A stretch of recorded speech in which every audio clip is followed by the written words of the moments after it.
Bom, vamos em 1 Coríntios capítulo 15. E hoje nós pretendemos cobrir o capítulo 16, com a graça do Senhor.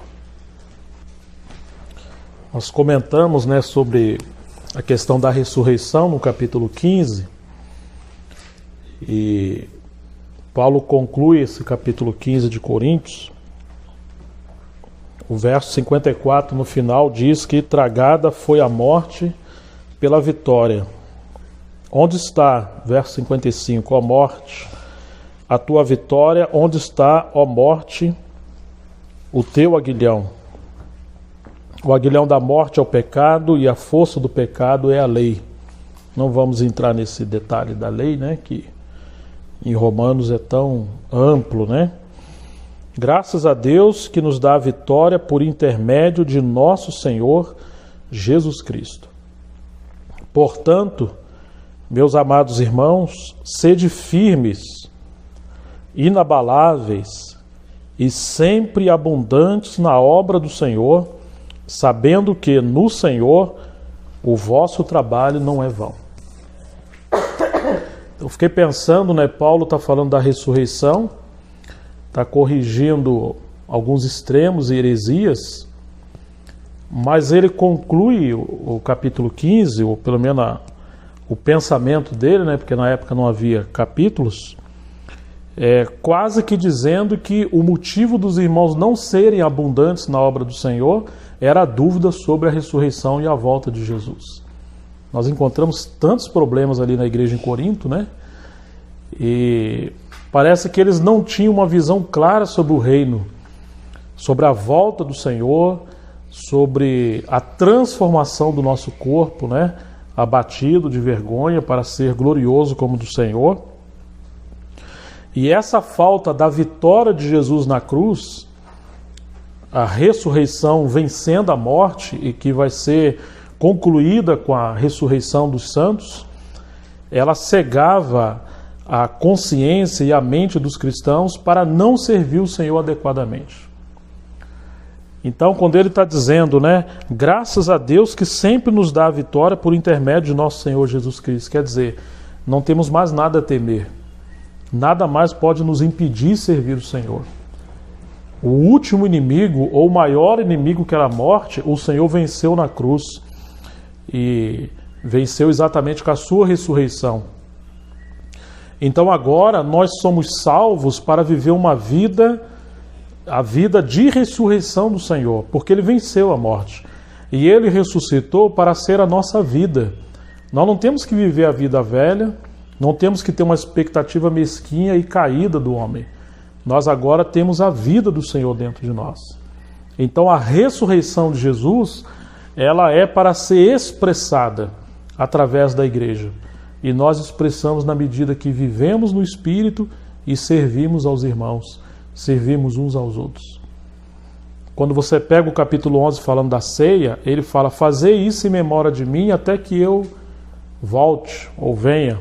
Quer dizer, ele fala da sua morte e da sua volta, mas não fala da ressurreição. Por quê? Porque enquanto temos que anunciar a sua morte e a sua volta, a ressurreição é para ser expressada com o nosso viver. Não é um anúncio a ser lembrado um dia ou de vez em quando, na mesa do Senhor. Mas a ressurreição, ela é para ser vivida diariamente. Então, quando nós olhamos para a morte, nós estamos falando da fé no fato da obra de Cristo no Calvário, há quase 2.000 anos atrás. E quando falamos da sua volta, estamos falando da esperança da vida cristã, da fé cristã. Então a fé aponta para um fundamento do passado e a esperança aponta para a volta do Senhor no porvir. Mas entre a fé e a esperança o que temos? O amor. Que ele termina o capítulo 13 falando dessas, da fé, da esperança e do amor. Então assim, o amor é a expressão da ressurreição, é a expressão da vida de Cristo, é o próprio Senhor que deve se manifestar diariamente em nossas vidas. Mas se não temos uma visão clara da morte do Senhor na cruz, da sua obra da cruz, e nem da sua volta, nós não temos vida de ressurreição. Por isso que é tão importante a gente mergulhar na palavra para conhecer melhor a pessoa e a obra do Senhor, porque isso vai descortinando a revelação do que o Senhor fez por nós e que se tornou a nossa herança espiritual. Se não compreendermos claramente o fundamento da fé cristã e nem a esperança da sua vinda, como viveremos uma vida cristã adequada? Então Paulo está mostrando que eles não tinham claramente um firme fundamento na pessoa e obra do Senhor, e também não tinha muita clareza sobre a volta do Senhor. Tanto que eles tinham bastante transtornos, percepções diferentes em relação à ressurreição. Agora nós podemos aprender bastante com essa carta. Então ele termina dizendo, portanto, verso 58, meus amados irmãos, sede firmes. Irmãos, se nós vermos a pessoa e obra do Senhor e estarmos seguros da sua volta, só nos resta uma coisa, sermos firmes. Mas enquanto as nossas fraquezas, enquanto as nossas limitações, e quanto aos problemas que nos cercam no seio da igreja. Ele diz no 57, graças a Deus que nos dá a vitória por intermédio de nosso Senhor Jesus Cristo. Não temos que olhar para outro lado. Em outras palavras, irmãos, os problemas da igreja em Corinto era a manifestação da morte. Era a manifestação do homem velho. As divisões, as heresias, os problemas morais, o abandono do ministério da palavra, eles abandonaram o ministério de Paulo, tudo isso são expressões da morte. A morte, ela começa a minar a igreja, ela começa a tirar o fervor do espírito, a convicção, o serviço, e se a gente não cuidar, nós morremos espiritualmente. Às vezes acontecem situações na igreja que, se a gente for bem sensível ao Espírito Santo, vamos chegar à seguinte conclusão: é a morte. Não é questão de uma pessoa, de um irmão inadequado, de um assunto inadequado. É um espírito. Lembra que lá no Éden você tinha uma árvore do conhecimento do bem e do mal. E se você comesse dela, morreria. Às vezes nós queremos separar coisas ruins para fazer as coisas boas, como se isso fosse a chave da vida cristã, e não é. Muita gente está morrendo ao tentar fazer coisa boa. Então, às vezes, a morte está permeando a igreja. A igreja é para ser um lugar de vida, e a vida procede da revelação de Cristo. Quando temos uma revelação clara da pessoa do Senhor e da sua obra na cruz, temos fé na palavra. E a fé na palavra nos enche do Espírito. E no poder do Espírito nós podemos nos levantar e servir uns aos outros no Senhor. A obra do Senhor pode ser levada adiante. Mas o que é a obra do Senhor? Senão a expressão de Jesus Cristo. Senão a expansão. Não é só a expressão, Jesus se expressando através da igreja, mas é Jesus tomando lugar. Onde opera a morte, haverá vida. Quando almas são salvas, o que isso significa? Significa que o Senhor está resgatando pessoas do poder das trevas para o reino do Filho do seu amor. Mas como essas pessoas são alcançadas? Pela vida do Senhor manifestada através de nós. Então, nós precisamos ter muita firmeza, convicção na palavra e crer que as portas do Hades não prevalecerão contra a igreja. Quando ele falou para Pedro, sobre esta rocha eu vou edificar minha igreja. E que rocha era essa? Era a revelação de Jesus Cristo, tanto como Filho, a sua pessoa, como sua missão, como o Cristo, E essa revelação transformou Pedro interiormente. Então essa revelação nos transforma. Nós precisamos da revelação e de pessoas com os olhos abertos. Quando temos a revelação e pessoas que estão tendo revelação, então a igreja é edificada. Agora ele fala as portas do Hades, ou seja, as portas da morte, o inferno. A obra de Satanás não vai prevalecer contra a igreja. Mas qual igreja? Ou o que era a igreja? Às vezes lemos esse texto assim, desassociado do contexto. Se a igreja tem revelação clara da pessoa e obra do Senhor, isso desencadeia o poder do Espírito que nos leva a viver uma vida vitoriosa. Mas se outras coisas tomam o lugar da revelação do Senhor, a morte entra. Percebe, irmãos?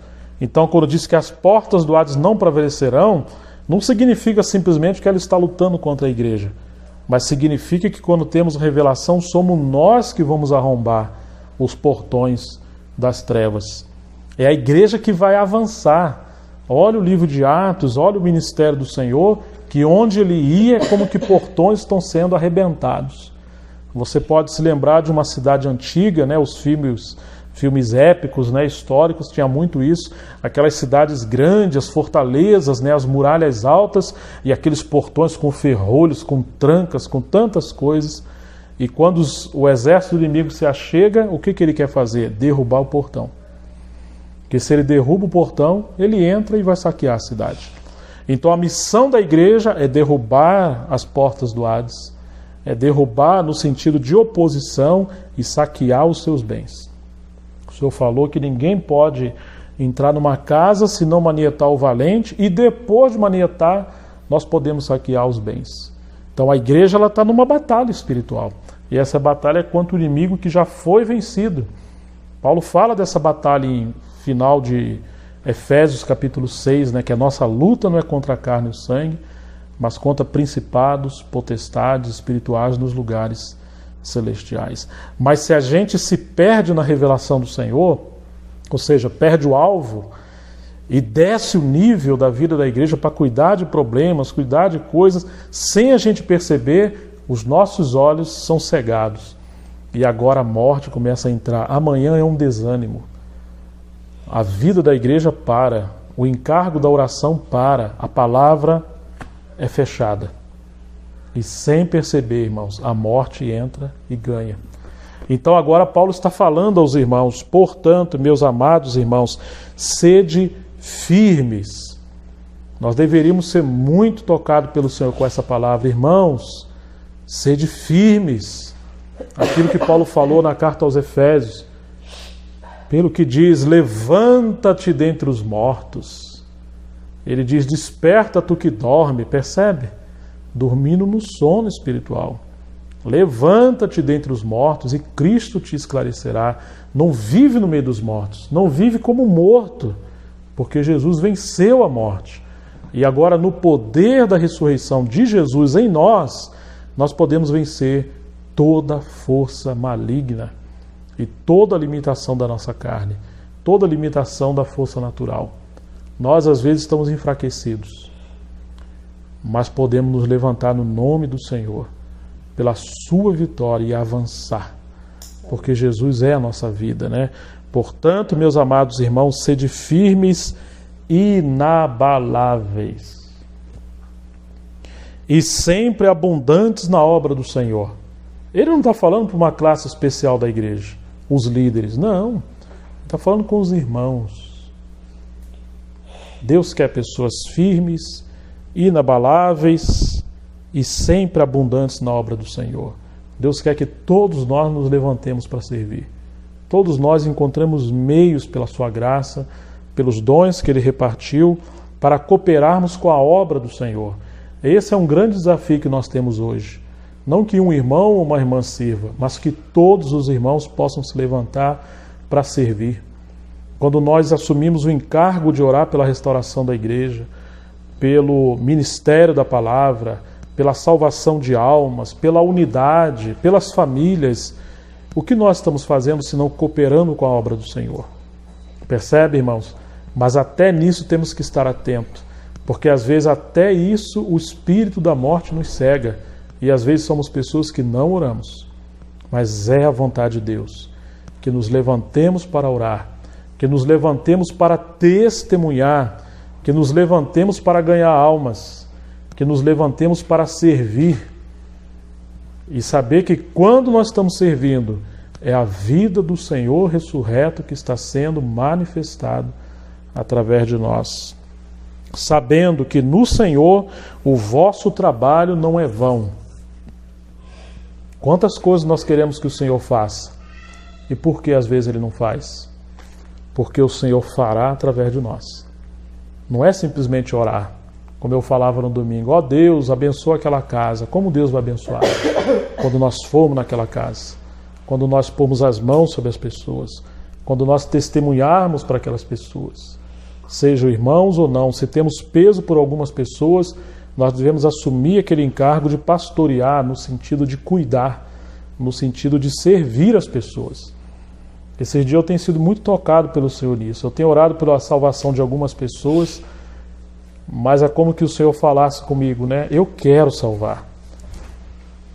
Mas como crerão se não há quem pregue? Não é verdade? Não foi assim que Paulo falou aos romanos, né? E como pregarão se não forem enviados, né?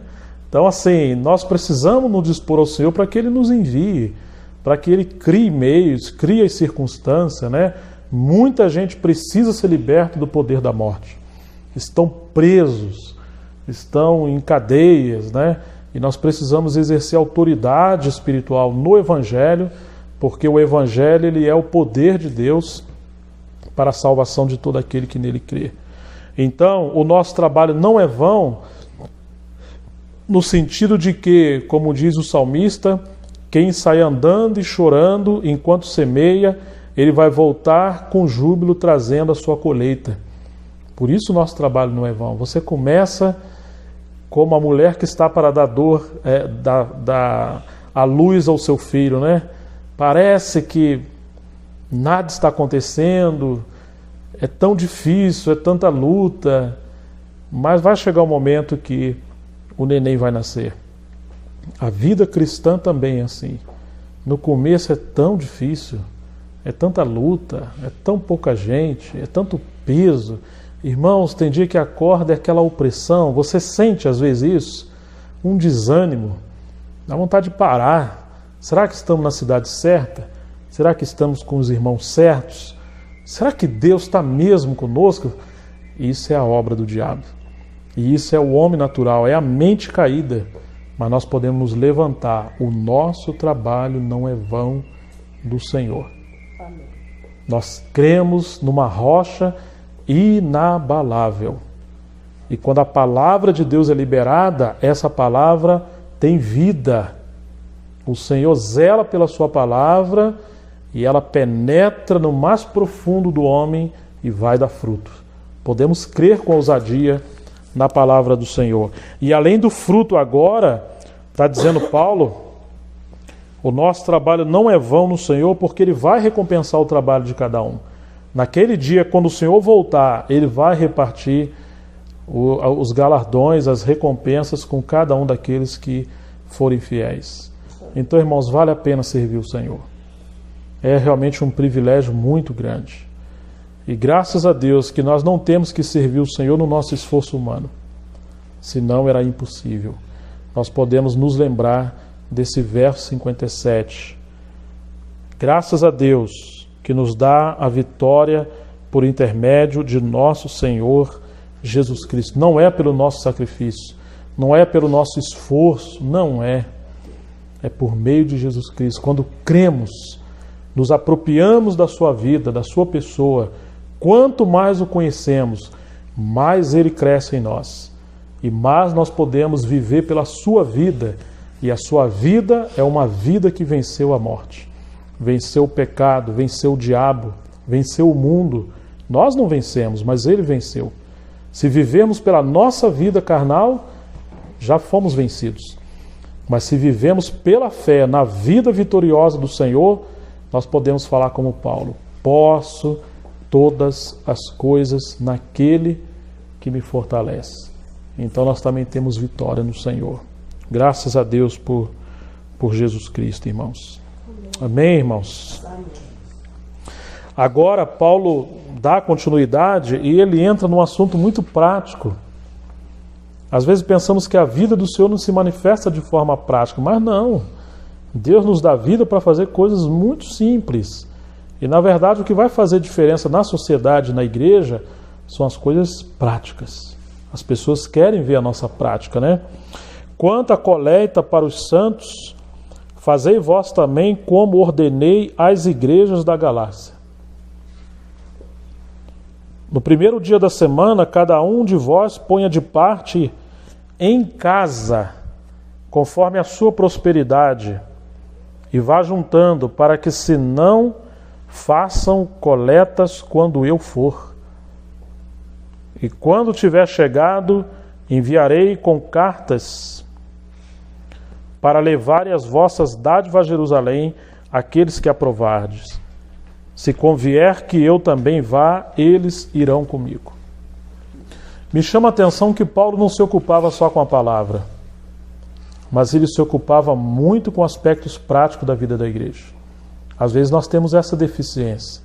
A gente se ocupa muito com a palavra, mas e o aspecto prático da vida da igreja? E os serviços práticos?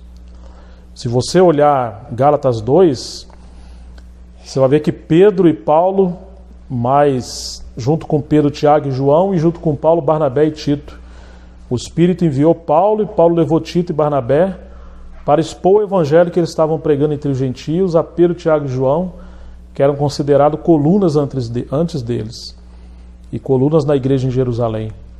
E eles concluíram que realmente a mesma graça que operava em Paulo operava em Pedro. Um para o apostolado dos gentios e outro para o apostolado dos judeus. E Pedro nada acrescentou a Paulo. Diz que ele apenas fez uma recomendação para Paulo: que Paulo se lembrasse dos santos pobres. Só isso. Você já pensou? Hoje as pessoas querem saber de tantas coisas, né? Quantos assuntos leram, quantos livros, quantas viagens, enfim, quantas coisas. E quantas coisas vão fazer? Um currículo enorme. Mas a única coisa que Pedro recomendou a Paulo foi que ele se lembrasse dos santos pobres. E diz a palavra que Paulo disse assim: com efeito eu me empenhei por fazer. Agora nós vemos Paulo se empenhando. Você vai encontrar essa mesma passagem no final de Romanos. E você vai encontrar em Atos. Você vai encontrar que em Atos 11, no final do capítulo, vieram profetas de Jerusalém até Antioquia e profetizaram que haveria uma fome muito grande na época de Cláudio César. E é interessante que aquela igreja de Jerusalém, que antes não queria abrir a porta para os gentios receber a fé, agora passa a depender das doações das igrejas dos gentios, porque haviam muitos pobres na Judéia. Que coisa maravilhosa, né? Eles eram ricos na palavra e não queriam que a palavra chegasse até os gentios. Agora Deus permite uma tribulação em Jerusalém e em toda a Palestina. E enquanto no começo não havia necessidade entre eles, agora havia muito necessitado entre eles. E Deus usou então o ministério de Paulo, e além dele ministrar a palavra nas igrejas locais, ele ordenou que as igrejas separassem ofertas, e alguns dos seus colaboradores mais nobres passavam pelas igrejas locais, traziam aquelas doações para ministrar aos pobres da Judéia e Jerusalém. Então isso mostra assim aspectos muito práticos sobre a obra do Senhor. A igreja em Corinto tinha problemas, mas aceitou essa ordem de Paulo depois que ela foi corrigida, né? Então, irmãos, algumas coisas devem nos chamar a atenção em relação a isso. Eles eram unidos quando eles enxergavam a vontade de Deus. E eles se submetiam depois que foram corrigidos. Às vezes não queremos ser corrigidos. Às vezes não queremos nos submeter. Ah, se Deus tocar no meu coração, eu contribuo. Mas como disse o profeta, enganoso é o coração do homem mais do que todas as coisas. Quem o conhecerá? Não é verdade? Aqui está dizendo que Paulo ordenou. Será que nós estamos disponíveis para receber ordens? Ah, eu só recebo ordem do Senhor. Mas é o Senhor mesmo que estava ordenando. Quando nós enxergamos o que é o corpo de Cristo e quando nós temos o testemunho do Espírito Santo, que Deus colocou irmãos entre nós para nos orientar, é o Senhor que está nos orientando. Paulo não estava fazendo isso aqui para ele. Ele estava fazendo aquilo em nome do Senhor. Então que coisa preciosa, né? Que eles se submeteram. Agora olha isso, irmãos. Paulo está mandando eles separar no primeiro dia da semana e pôr de parte em casa. Percebe que disciplina? Eu sei que às vezes temos problema com isso. Se a gente não separa a nossa oferta e entrega para quem está cuidando, a gente gasta daqui a pouco. Em 10 minutos. Paulo está dizendo, separa em casa. Ah, Paulo, que prova que você está colocando entre nós. Ué, mas se eu falo para vocês, olha, eu vou deixar esse violão ou essa chave do carro, não mexa. Se você é uma pessoa correta, você não vai mexer, você vai administrar, você vai guardar. Poxa, o irmão pediu para a gente guardar. Não é meu. Essa contribuição não é mais minha. Eu não posso mexer numa coisa que é minha. Aqui em casa, às vezes, né, até que hoje nem tanto, mas no passado, às vezes irmãos deixavam uma contribuição para entregar para alguém ou para quem está administrando. E eu sempre falava, deixa um bocado de moedinha, né, 5 centavos, 10 centavos. Ou mesmo as roupas, né, que graças a Deus quando viajamos a gente leva e traz para servir. Às vezes pessoas vão mexer, ou a própria família. O que é isso aqui, Flor? Não pode mexer. Mas por que não? Porque não é nosso. Isso é do Senhor. Nos nossos a gente vende, troca, dá, mexe no dinheiro, mas nós não temos mais autonomia de mexer. Nós só vamos entregar para quem está administrando. Então Paulo está falando no primeiro dia da semana. Que interessante que nessa época, no primeiro dia da semana, eles se reuniam para partir o pão. Essa passagem, primeiro dia da semana, no livro de Apocalipse, é chamado de o dia do Senhor. Alguns falam que aquilo é alegórico, mas de acordo com a história, era domingo mesmo. Eles separavam o domingo para pregar o Evangelho, para congregarem e para comer juntos e ceiar. Eles consagravam o dia ao Senhor. Não era como um sábado da lei, mas era um dia que eles separavam para investir 100% no Senhor. Não tinha problema se alguém precisasse trabalhar ou fazer uma outra coisa, mas significa que era o mínimo que eles poderiam fazer. Hoje, às vezes, nós estamos distante disso, né? Como gastamos o nosso domingo? Ou como nós gastamos um dia? Às vezes, nós gastamos um dia ocupado só conosco. Se depender de nós, às vezes, para investir no Evangelho, às vezes é difícil. Mas aqui nós temos uma outra lição, que eles tinham essa prática. Quando houver vida abundante, haverá prazer em consagrar um dia todo para o Senhor. Para consagrar a nossa vida ao Senhor, para fazermos algo mais profundo para o nosso Senhor. Às vezes o nosso tempo no domingo é tão pequeno, né? Nós nos congregamos, como menos esperamos, já passaram-se 2 horas, 3 horas. Eu tenho que ir embora. Nós queremos tanto que o Senhor trabalhe entre nós, mas se quisermos realmente, nós vamos ter que nos entregar mais, oferecer caminho para o Senhor trabalhar mais profundamente conosco, não é verdade? Então, quando lemos a história da igreja, eles passavam um domingo juntos, eles comiam juntos, alguns tinham que sair, mas outros estavam chegando. Mesmo que às vezes não é possível um dia inteiro, mas eles separavam um tempo mais substancial para estar com os irmãos e também estar com as pessoas que eles queriam que avançasse, né? Mas essa passagem fica clara de que haviam abundantes contribuições e que a liderança da igreja e da obra, claro que a obra não interfere na igreja local, mas nesse período Paulo ordenou, porque era um momento de transição, os irmãos contribuíam e administravam para aquilo que era útil, né?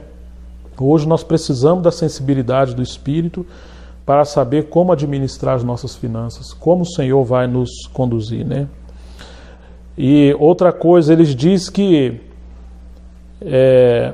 ele ia enviar alguns irmãos, e quando tiver chegado, enviarei, verso 3, com cartas para levar as vossas dádivas a Jerusalém àqueles que aprovardes. O que isso significa, irmãos? Não era uma autoridade autoritária. Eles conversavam, eles procuravam compreender a mente do Senhor junto. A igreja tinha liberdade de concordar que alguns irmãos servissem. Não tinha aquela questão, o pastor manda e todo mundo obedece. Ou nós temos um presidente regional. Não. O Espírito Santo está no corpo. E ainda que temos irmãos mais velhos, irmãos que servem, nós servimos atento ao Espírito Santo na igreja. Qualquer irmão pode falar, qualquer irmão pode sugerir, qualquer irmão pode até discordar. E os mais velhos vão diante do Senhor orar. Senhor, e esse assunto aqui? Qual que é a tua vontade em relação a isso? Nós não temos uma palavra 100% correta. Nós precisamos juntos orar para que o Espírito Santo nos dirija. E Paulo deixa essa chave. Vocês aprovam. Olha que coisa interessante, né? Ele era um apóstolo, mas queria que a igreja tivesse responsabilidade espiritual. As coisas na igreja não são feitas de qualquer maneira. Não há uma democracia. Tá bom, faz fulano. Eu acho que aquele irmão serve para o diaconato e aquela irmã também. O outro está mais ou menos, então troca. Isso é clube, isso é democracia. Mas as coisas do Senhor não. Nós precisamos realmente de comunhão no Espírito, de intercessão e de, embora todos possamos compartilhar, pessoas que representam a autoridade do Senhor para falar, realmente entendemos pelos arranjos, entendemos pelo corpo e pelo testemunho que o Espírito Santo está nos dirigindo nessa direção, porque aqui nós temos visto o fruto. Então nós precisamos conhecer a mente do Senhor junto. E aqui está Paulo orientando, né? Irei ter convosco por ocasião da minha passagem pela Macedônia, porque devo percorrer a Macedônia. E bem pode ser que convosco me demore, ou mesmo passe o inverno, para que me encaminheis nas viagens que os tenha de fazer. Você está vendo essa frase, me encaminheis? Eu não sei se tem alguma versão que fala diferente, mas em outras cartas aparece esse contexto. Paulo era alguém que não se sobrepunha à igreja. Ele não queria ser pesado à igreja. Mas quando diz que a igreja ia encaminhar ele, significa que a igreja deveria prover meios para a viagem desse irmão. João também fala isso, né? Olha, os irmãos que nós enviamos para vocês não tomaram nada dos gentios, agora encaminhe eles, viu? Ou seja, irmãos, que a igreja tem que ter responsabilidade com a obra.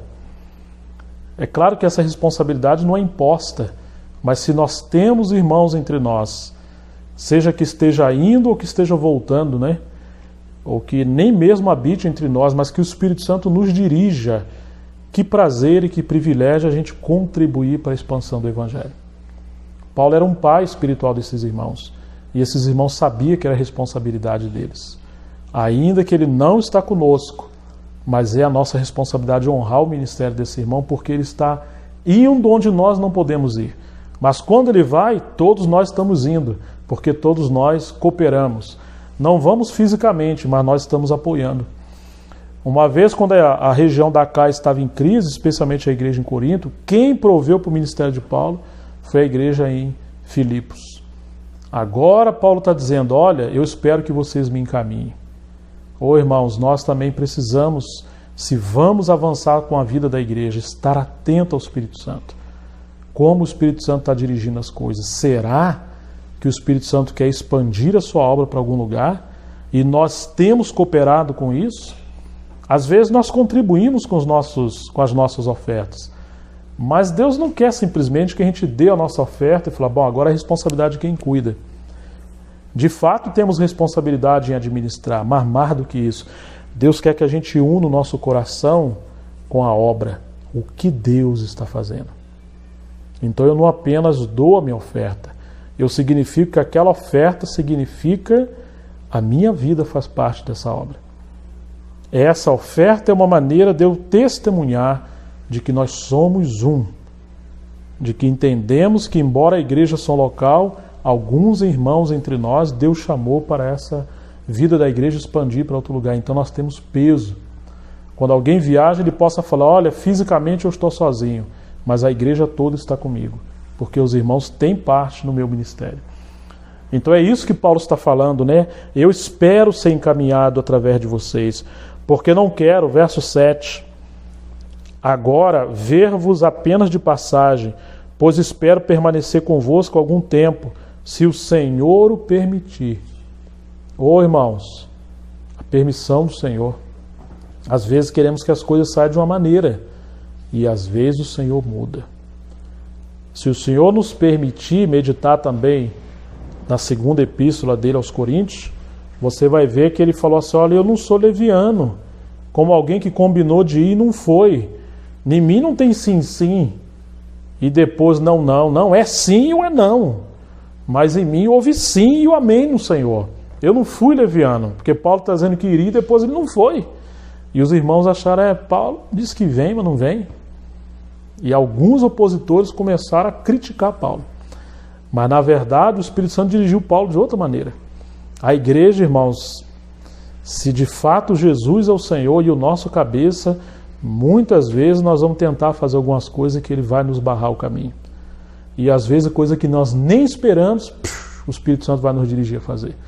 Não importa Importa de fato que a igreja tem que ser a expressão do Senhor, e é a cabeça que nos dirige de acordo com a sua soberana vontade. Então, algumas vezes Paulo planejou ir para um lugar, estava tudo certo e não foi. Mas não era leviano, era o Senhor, né? Ficarei, porém, em Éfeso até o Pentecoste. Éfeso era o lugar de onde ele estava escrevendo a carta. Porque uma porta grande e oportuna para o trabalho se me abriu, e há muitos adversários. Então, assim, a porta da palavra se abriu. Agora, olha essa palavra de Paulo, para o trabalho. Você está vendo essa frase? Sabe como Paulo considerava a obra? Um trabalho. Irmãos, será que nós consideramos a obra do Senhor um trabalho? Tem gente que pensa que trabalhar na obra é pra gente assim, o cara não tem mais nada para fazer na vida, né? Ele poderia se dedicar ao ministério. Você tem tudo para ser pastor, não presta para fazer nada. Então, assim, e realmente às vezes é assim, o cara é um vagabundo, um indisciplinado, acho que vai ser bom negócio eu virar pastor. Mas quando nós olhamos a palavra do Senhor, irmãos, Deus chamou pessoas muito ocupadas. Deus chamou pessoas disciplinadas. Deus chamou pessoas que tinham peso. Nós precisamos resgatar a noção do que é a obra do Senhor. Porque às vezes a obra do Senhor é levada relaxadamente de qualquer maneira. Mas quanto mais a igreja vai ganhando consciência, e quanto mais nós mesmos que servimos, a cada um de nós, né, que servimos, vamos ganhando mais consciência da seriedade que é a obra, nós vamos ver que a obra do Senhor é algo muito sério, que não pode ser feito de qualquer maneira. Então Paulo fala trabalho, derramamento de suor, consagração, disciplina. Não era aquela coisa, eu não sei se eu vou, não estou muito afim. Não é assim. Ou irmãos, vamos compartilhar uma palavra, aí chega na hora ali, você põe o dedo como se fosse um horóscopo, né, um adivinho. Falar, vamos ler aqui, ler aquele negócio tudo fora do contexto, não é isso. Porque tão poucos irmãos compartilham a palavra diante de nós. Irmão, é porque poucos irmãos têm chamado. Não creio nisso. Embora nem todos tenham chamado para o ministério da palavra, mas na verdade é porque muitos de nós somos relaxados. Nós não consagramos tempo à palavra. Não consagramos tempo à oração. Lá no passado o Senhor falou assim, ninguém apareça diante de mim com as mãos vazias. E sabe o que a gente faz? Nós sempre estamos com as mãos vazias. Deus quer que cada um de nós estejamos diante dele. Senhor, ainda que eu não tenha um chamado para o ministério da palavra, eu quero levar algo para contribuir com meus irmãos. Então nós podemos compartilhar algo na reunião de mutualidade, na reunião de oração, na reunião de comunhão, e independente de reunião, ter sempre uma palavra viva para repartir com os irmãos. Hoje nós estamos ouvindo uma palavra. Domingo todos podem compartilhar o que ouvimos hoje. Você já reparou que às vezes, enquanto você está ouvindo a palavra, tem algo que arde o seu coração, ou te dá uma luz, fala, puxa, é isso mesmo, entendi. Acontece isso com você? Sim ou não? Acontece, Marina? Está acordada, Marina? Acontece isso? Essa é a hora de você ter um caderno, uma caneta, e meditar e anotar. Depois você amadurece isso em casa. Isso é alimento que você pode repartir com outras pessoas depois. Deus quer que a palavra cresça e multiplique. Às vezes não temos nada para falar com os outros. Por que não, irmãos? Porque Deus não nos deu. Deus nos deu, mas ela passou pelas nossas mãos. Nós não fizemos como cestos cheios. Aqueles cestos que o Senhor falou quando multiplicou os pães. Olha, promovam cesto para que nada se perca. Então você vai ver que na igreja em Corinto eles eram disciplinados. Na verdade, a primeira carta aos Coríntios é a segunda. E a segunda carta aos Coríntios é a terceira. Porque eles perderam a primeira carta. Olha lá o capítulo 5, ele fala assim, já por carta vos escrevi. Ué, mas qual carta? Antes da primeira? E eles perderam aquela carta. A Bíblia também fala de uma carta a Laodiceia. Quando você vai procurar a carta de Paulo a Laodiceia, não tem. Onde foi parar essa carta? Perdeu. Então Deus quer que sejamos responsáveis com a sua obra e com a sua palavra, porque Ele quer usar todos nós. Claro, cada um no seu lugar e na sua função. Mas não tem como você servir o Senhor se nós não valorizarmos a palavra. Nós não vamos poder servir o Senhor exceto através da palavra. Mesmo que seja cuidar das crianças, ou mesmo da cozinha, não importa o que seja. Deus quer que a palavra se encarne em nós e ela se manifeste através do nosso serviço, né? O verso 10 ele diz: e se Timóteo for, vede que esteja sem receio entre vós, porque trabalha na obra do Senhor como eu também. Irmãos, Timóteo era muito novo. E agora Paulo está falando, não adianta vocês me honrarem, que sou mais velho, mas vocês não honrar o que eu enviei. Ou seja, não façam acepção de pessoas. Porque tal sou eu, tal é Timóteo também. Às vezes nós temos uma maneira carnal de avaliar as pessoas. Aos Coríntios ele falou, a ninguém julgar segundo a carne. Quando vai Paulo, puxa, Deus vai fazer algo tremendo.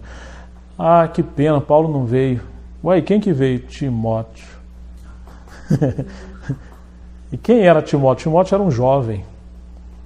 Oh, irmãos, mas se juntasse talvez 1000 homens, não daria um Timóteo.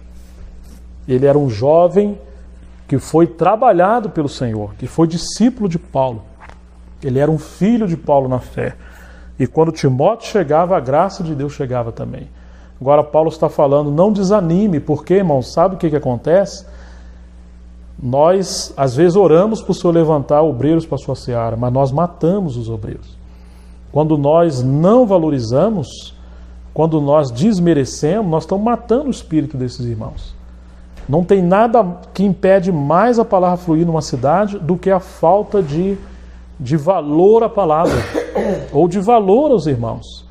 Todo aquele que fala a palavra, quando ele pega uma comunidade, um grupo de irmãos, uma igreja ampla, e na hora que ele vai falar, ele percebe fome, receptividade, fé, valor, puxa, que unção. A palavra encontra caminho.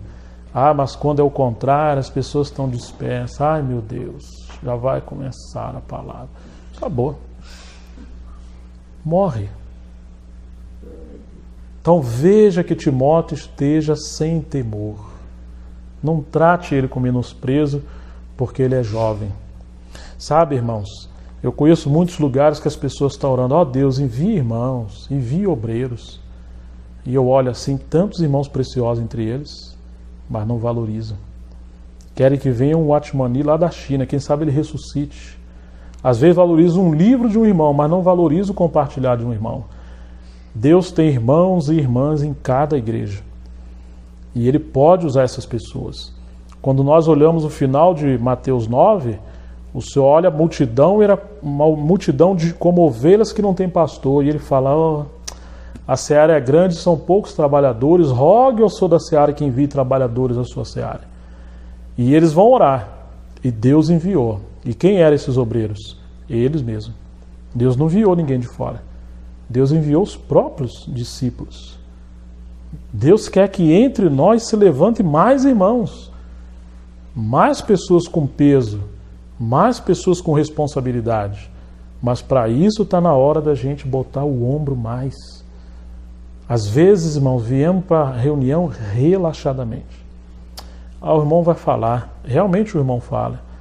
Mas qual é a vontade de Deus? A vontade de Deus é que outros falem. E mesmo que não tenha o encargo da palavra, mas nós podemos compartilhar uns com os outros das riquezas do Senhor. Você lembra do campo de Boaz, que Ruth foi colher as espigas? Que Boaz falou assim, olha, deixa algumas espigas cair, que é para quando ela estiver andando entre o milharal, ela encontre o alimento. Aquele Boaz é uma figura de Cristo. Ele deixa as espigas cair também no nosso caminho. Se você entrar no milharal do Senhor, você vai saber que se você quiser servir o Senhor, toda hora Ele vai te dar a palavra. Não vai faltar alimento, não vai faltar visão, não vai faltar direção do Espírito Santo. Falar, mas eu não sei qual é o meu dom. A questão não é essa, a questão é que nós às vezes temos um coração inadequado. Se você falar, Senhor, eu quero ser útil, então faça como Ruth, entra na seara do Senhor. Coloca o seu coração para servir. E à medida que você começar a dar passos pela fé, servindo, você vai encontrar as espigas no meio do caminho.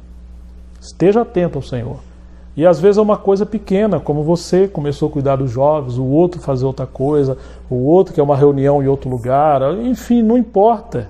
Pode ser uma coisa menor. Todo mundo começa tímido, sem saber muito bem, inseguro. Timóteo era assim.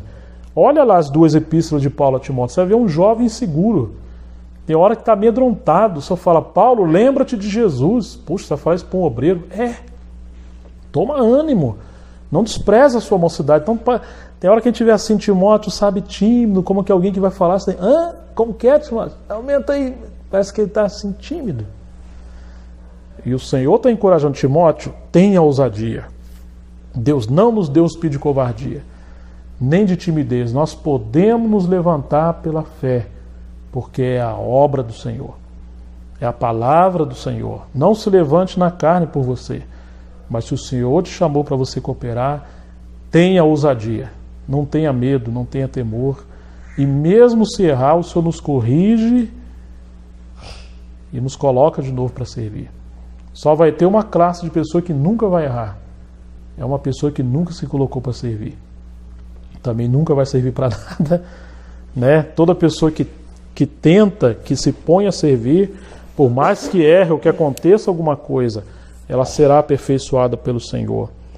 Verso 11, ninguém, pois, o despreze, mas encaminhai-o em paz, para que venha ter comigo, visto que o espero com os irmãos. Novamente tem esse termo, né? Encaminhai-o. Manda ele de volta.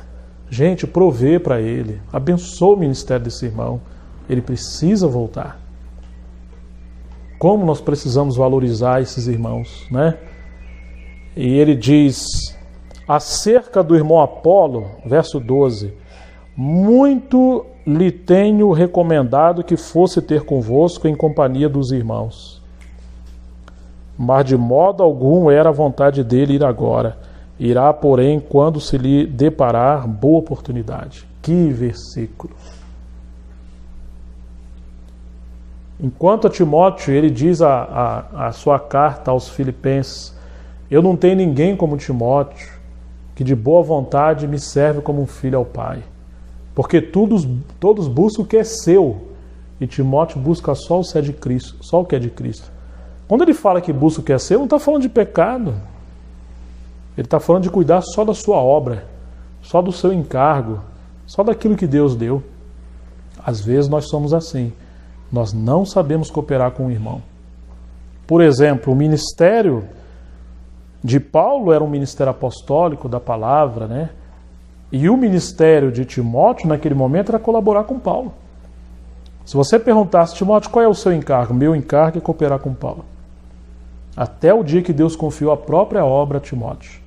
Sabe por que às vezes nós não crescemos? Porque nós queremos que Deus nos dê a nossa própria obra, nosso próprio dom, nosso próprio serviço, nosso próprio ministério. E nunca vai chegar às vezes. Quem é fiel no pouco, o que Jesus falou? Ele vai ser colocado no muito. Mas nós queremos servir sem estar debaixo de autoridade, sem ninguém opinar. Eu senti, eu faço. Mas se alguém falou, irmão, eu percebo que seria bom se você fizesse isso. Eu vou orar ao Senhor. De fato você deve orar. Mas se você considera aquela pessoa como alguém que colocou para servir, leve isso muito a sério. Às vezes as coisas passam e a gente não percebe, porque nós somos indisciplinados. Paulo está pedindo a Apolo. Apolo está dizendo que não está sentindo vontade de ir. Sabe lá o que é isso? Paulo começou a igreja em Corinto, o velho. Tanto peso, Apolo veio bem depois. Você se lembra?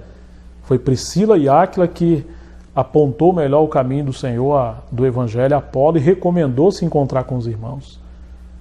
Poxa, Apolo deveria se colocar, amém, eu vou cooperar. Mas olha o que ele está dizendo. Acerca do irmão Apolo, muito lhe tenho recomendado. O que é isso? Ô irmão, será que você poderia vir comigo? Ô irmão, e aí, você considerou? Eu vou ver, depois eu te falo. E não fala. E você liga e parece que você está sendo inconveniente. É um peso. É isso que Paulo está dizendo, eu roguei muito. Paulo está rogando a Apolo que fosse ter convosco em companhia dos irmãos. Mas de modo algum era a vontade dele. Para mim essa frase de modo algum é tão pesada, né? De modo algum. De modo algum era a vontade dele. Muito cuidado com a sua vontade. Se alguém quer vir após mim, faça o quê? Negue-se a si mesmo. Faça-se a tua vontade e não a minha.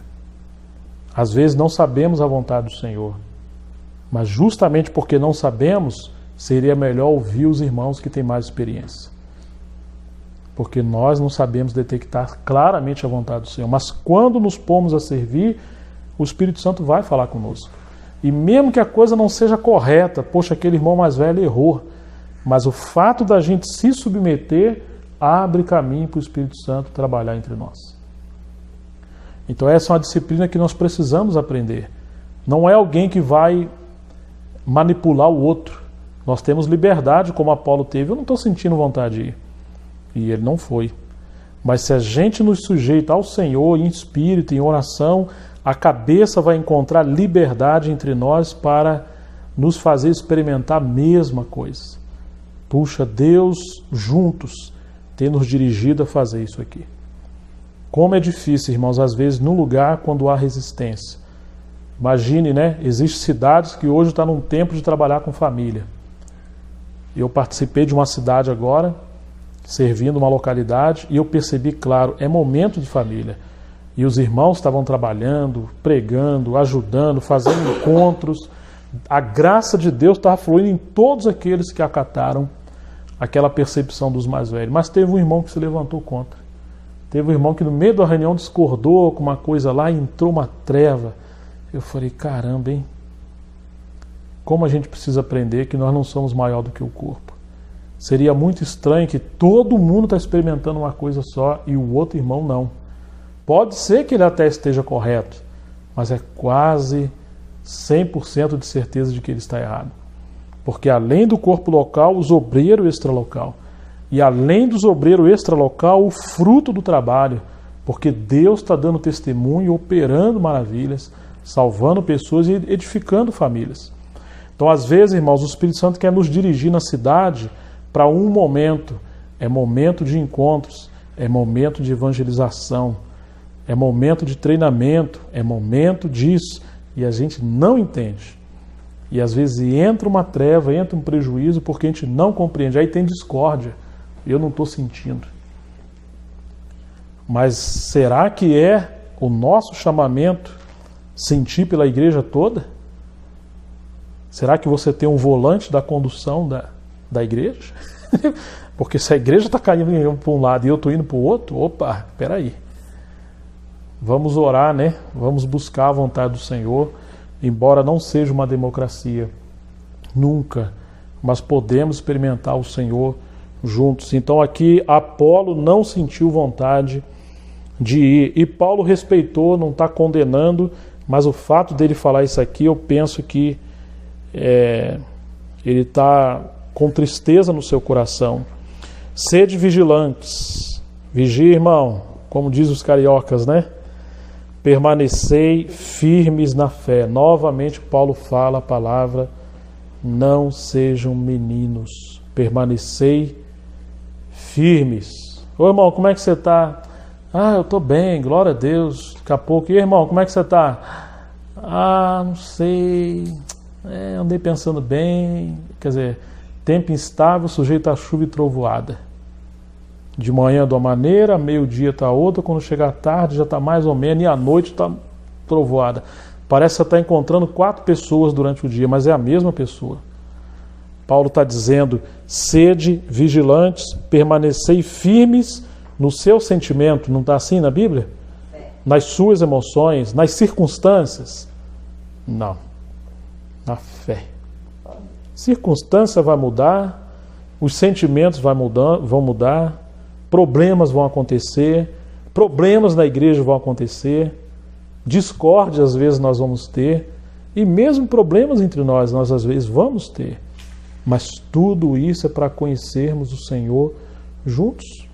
Nós não somos perfeitos, mas sede firmes. Portai-vos. O que diz sua Bíblia? A minha fala varonilmente. A Mirinha que está com a Bíblia que você emprestou, o que diz aí? Também. Mas isso não é linguagem de hoje? Varonilmente. Ixi, que varonilmente. Essa Bíblia de linguagem de hoje está... Ah, tem uma outra versão que diz portai-vos como homens. Varão vem é homem, né? Portai-vos como homens. Uma só palavra. Estabilidade.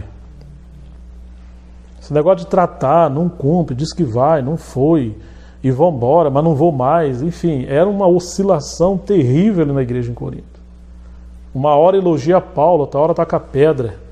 Uma hora chama Paulo de apóstolo, outra hora exclui ele da igreja. Sabia que a igreja em Corinto era assim? Paulo falou assim, vem cá, eu estou precisando de carta de recomendação para estar entre vocês. Vocês não são a minha carta? Eu não gerei vocês pelo Espírito, pelo Evangelho? Eles excluíram Paulo da comunhão. Não, Paulo é o nosso pai na fé. Ah, não, Deus não está usando mais Paulo, não. Eu senti que... Então, assim, que situação complicada para a igreja em Corinto.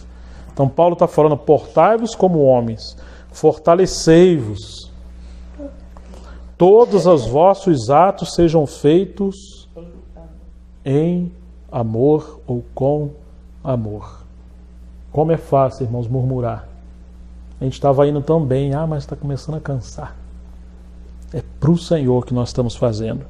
E agora, irmãos, eu vos peço o seguinte: sabeis que a casa de Estéfanas são as primícias da Acaia e que se consagraram ao serviço do Senhor. O que é primícia, hein, irmãos?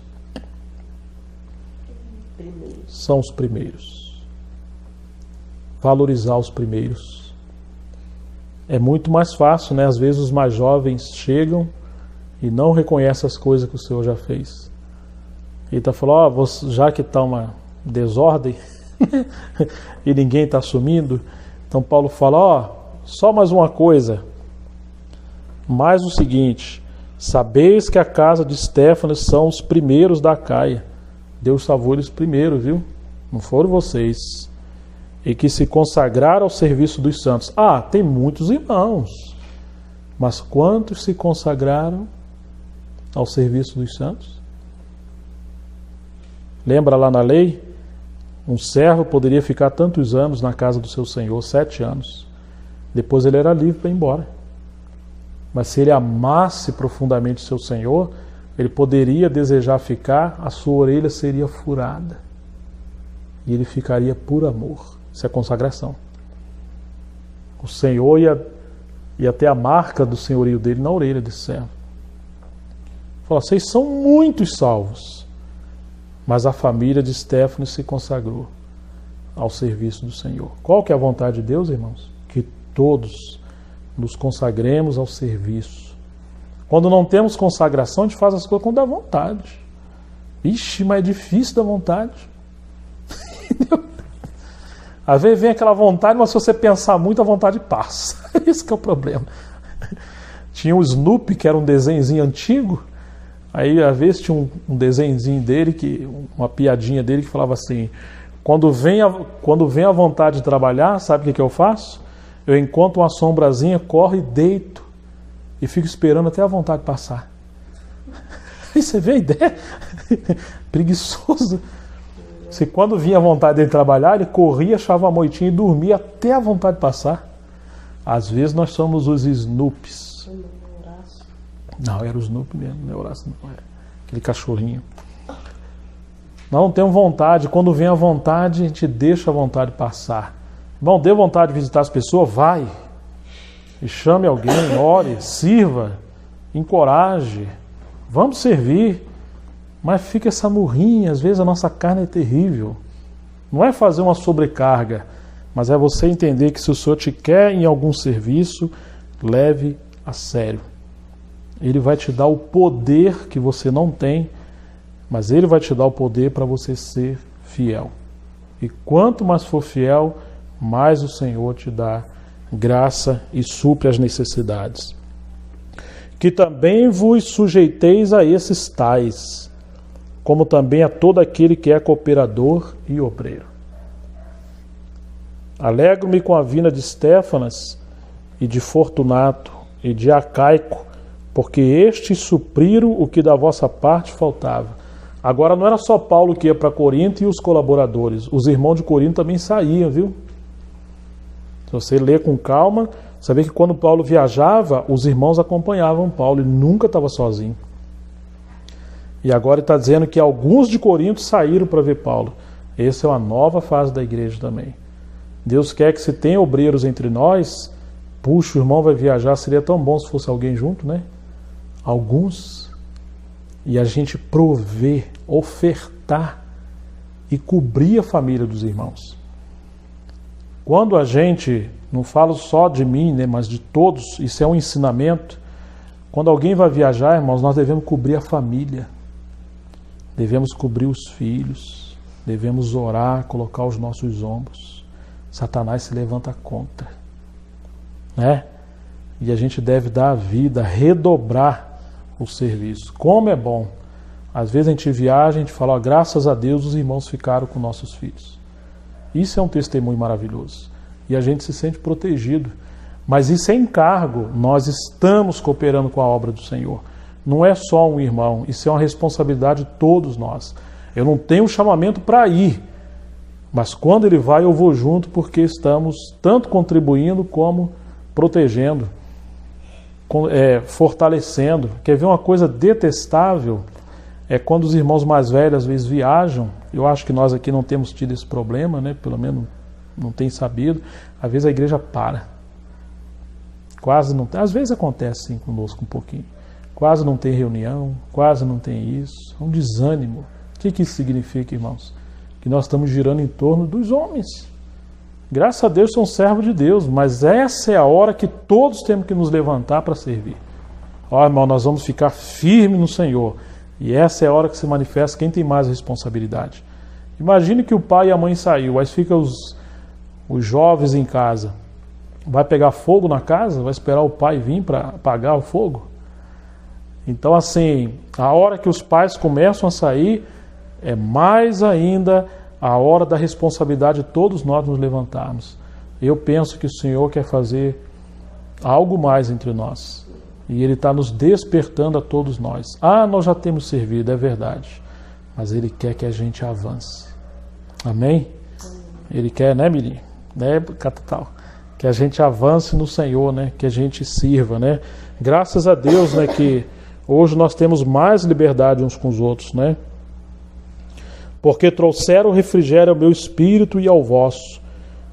Recebei, pois, a homens como estes, porque tem um preço. Agora, essa frase de Paulo, recriaram, trouxeram refrigério ao meu espírito. Se você ler o final de Atos, Paulo disse que quando ele chegou num lugar e viu os irmãos, ele tomou ânimo. Ele estava desanimado, não com o Senhor, mas com as lutas. Às vezes nós sugamos os irmãos mais velhos e achamos que eles não têm luta, não tem problema, a família não tem problema, mas tem, irmãos.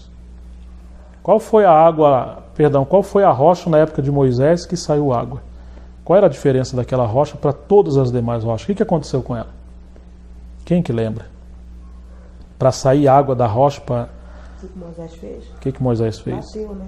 Isso. Foi da rocha ferida. Ninguém flui água se não for ferido. Claro que quando andamos com o Senhor, a alegria do Senhor é a nossa força, mas temos muita batalha. A igreja é um lugar de conforto, de comunhão, de tomar as causas uns dos outros. Paulo está dizendo assim, vocês recriaram o meu espírito. Então não são só os irmãos que mais novos, ou os que estão sendo beneficiados pelo ministério, que precisam receber dos mais velhos. Não, os mais velhos também recebem. No corpo, irmão, ninguém tem tudo. Não é verdade? Às vezes os irmãos mais novos falam, pô, irmão, nós estamos juntos. Ou até corrigir. Mas precisamos orar, precisamos apoiar. E Paulo está dizendo que ele foi suprido. Você imagina, mas ele precisa. Eu já conheci irmãos falando, nossa, imaginei que vocês não tinham luta nenhuma. É verdade. Não sabia que vocês tinham luta, não, é? Entendeu? Que utopia. Então Paulo está dizendo que recrearam, trouxeram refrigério ao seu espírito. As igrejas da Ásia vos saúdam. Então você pega lá o livro de Apocalipse, né, as 7 igrejas da Ásia: Esmirna, Laodiceia, Éfeso, Filadélfia, Pérgamo, Tiatira, né? Então você vê aqui que a igreja em Corinto, quando estava bem, ela mantinha comunhão com os outros irmãos. Deus também quer isso para nós, que não sejamos irmãos fechados. No Senhor muito vos saúdam Áquila e Priscila, e bem assim a igreja que está na casa deles. A igreja é da cidade, mas Priscila e Áquila sempre abriram a casa para a igreja se reunir e para servir. Todos os irmãos vos saúdam. Saúda-vos uns aos outros com ósculo santo. Percebe que quando Paulo escreve, a igreja está envolvida? Como é que estão os irmãos? E aí? Tal? Eles tinham comunhão, né? Eles queriam saber como é que estava a obra do Senhor. E Paulo dava relatório, né? A saudação escrevo-a eu, porém, de próprio punho. Era muito comum que Paulo não escrevesse as cartas. Segundo a história, né, e a compreensão dos estudiosos, Paulo tinha um problema muito grave nos olhos e ele não conseguia escrever bem. Então ele mais assinava suas cartas quando terminava. Então isso era um espinho na carne de Paulo, né? Curou a tantos e ele mesmo dependia dos irmãos, né? Se alguém não ama o Senhor, seja anátema. Meu Deus, que isso, Paulo? Maranata, ora vem, Senhor. A graça do Senhor Jesus seja convosco, o meu amor seja com todos vós, em Cristo Jesus. Então, queridos, quanta riqueza nós temos nessa epístola, né? Quantos detalhes, né? Quantas coisas preciosas nós podemos não só estudar, mas também entender que são princípios espirituais que o Espírito Santo quer nos ensinar, né? Graças ao Senhor por aquilo que Ele tem feito conosco. E que o Senhor encontre caminho entre nós para avançar. Que o Senhor nos ajuda, né? Mas a gente recomenda, né, irmãos, que o Espírito Santo encontre em nós esse coração que quer crescer, que quer prosseguir, que quer avançar, que quer ver a obra do Senhor avançar nessa cidade, né? E nessa região. Que Deus nos ajude. Amém.